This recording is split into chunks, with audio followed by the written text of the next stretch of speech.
बच्चों, जैसे कि हमने प्राइमरी एक्टिविटी, सेकेंडरी एक्टिविटी और टर्टियरी एक्टिविटी पढ़ चुके हैं, अब हम पढ़ेंगे टाइप्स ऑफ कल्चर, जिसमें पहला भी है एग्रीकल्चर।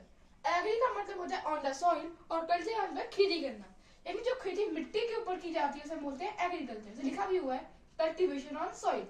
दूसरा होता है सेरिकल्चर। सेरिकल्चर में क्या होता है, हम जो सिल्क वर्म होते हैं, रेशम के कीड़े, उन्हीं पालन करते हैं। जैसे लिखा भी हुआ है रेडिंग ऑफ सिल्क वर्म्स। तीसरी का होता है फिश और कल्चर ने खेती करना, यानी इसमें फिश की खेती करते हैं, फिश को पालते हैं और फिश को मार्केट में बेचते हैं। चौथा होता है विटीकल्चर। इसमें हम वाइन के लिए ग्रेप्स उगाते हैं और फिर ग्रेप्स को गला के उससे वाइन बनाई जाती है। और पांचवा होता है हॉर्टिकल्चर, जिसमें हम पहले फ्रूट्स और वेजिटेबल उगाते हैं और उसे बेचने का कार्य करते हैं। एग्रीकल्चर में हम सिर्फ अपने खाने के लिए उगाते हैं, जबकि हॉर्टिकल्चर में बेचने के लिए।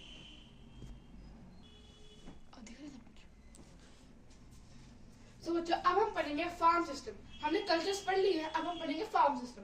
फार्म सिस्टम में तीन तरह की चीजें आती हैं, इनपुट, प्रोसेस और आउटपुट। इनपुट वो चीजें होती है जो हम फार्म के अंदर लगाते हैं। जैसे कंप्यूटर का जो इनपुट होता है वो हम देते हैं। जैसे हम क्या देते हैं लाइन में, हम सीड्स डालते हैं, फर्टिलाइजर डालते हैं, लेबर यूज करते हैं और बहुत से प्रोसेस करते हैं, जैसे इरिगेशन, पानी डालना, सोइंग, बीज बोना।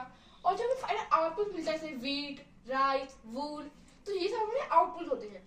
जो इनपुट होते हैं वो तो देखिए, एक होता है फिजिकल इनपुट, जिसे नेचुरल इनपुट बोलते हैं, हमें नेचुरली मिलता है, जैसे सनलाइट है, एयर है, टेम्परेचर है।